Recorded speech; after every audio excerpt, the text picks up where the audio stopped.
खुद पर ध्यान दें, दूसरों की नकारात्मकता पर नहीं।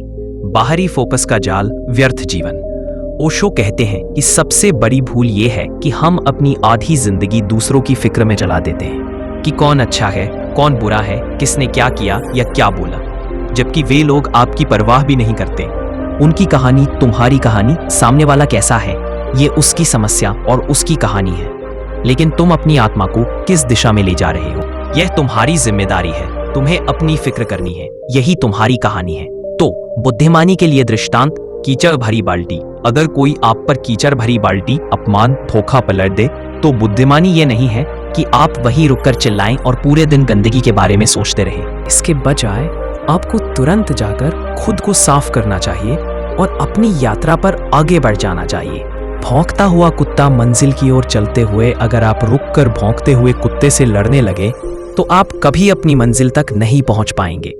इसी तरह अगर आप उन लोगों पर अपनी ऊर्जा खर्च करते हैं जो बुरा बोल रहे हैं तो आप अपनी असली यात्रा से भटक जाते हैं। अपने आंतरिक स्व की रक्षा करें। बुराई की प्रकृति दूसरों की बुराई उनकी बीमारी है, लेकिन अगर तुम उसी पर ध्यान देकर अपने भीतर गुस्सा, जलन और नफरत पैदा कर रहे हो तो वह बीमारी अब तुम्हारी भी बन गई। बुराई बाहर से हमें नुकसान नहीं पहुंचा सकती, वह तभी जहर बनती है जब हम उसे अपने भीतर जगह देते हैं। अनमोल मैं तुम्हारे जीवन की सबसे कीमती चीज तुम्हारा मैं है, तुम्हारा असली, मासूम और शांत अस्तित्व। तुम्हें इस मैं को दूसरों के कूड़े, आलोचना, नफरत से बचाना है। अगर कोई तुम्हें गाली देता है और तुम उसे अपने भीतर नहीं लेते तो वह गाली हवा में ही रह जाती है और तुम्हारी आत्मा को छू भी नहीं पाती। ध्यान और समय की शक्ति। ध्यान ही शक्ति है। मनुष्य की सबसे बड़ी ताकत उसका ध्यान है। जहां ध्यान जाता है जीवन वैसा ही बन जाता है। अगर तुम अपना ध्यान किसी की बुराई पर लगाओगे तो तुम्हारी सारी ऊर्जा वही जल जाएगी।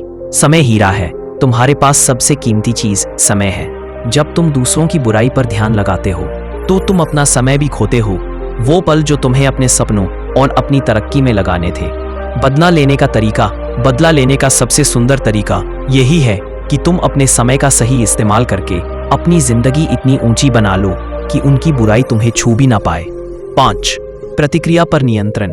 प्रतिक्रिया जहर है। दुनिया तुम्हें चोट नहीं पहुंचाती, तुम्हारी प्रतिक्रिया तुम्हें चोट पहुंचाती है। बाहरी जहर तभी तुम्हें मारता है जब तुम उसे भीतर पी लेते हो। असली आजादी यही है कि तुम प्रतिक्रिया ना दो और भीतर से शांत बने रहो। इस कला को सीखकर तुम्हारी शांति अटूट रहेगी। तुम वैसे ही शांत रहोगे जैसे एक गहरा सागर जिसके ऊपर लहरें हों पर गहराई में हमेशा शांति हो।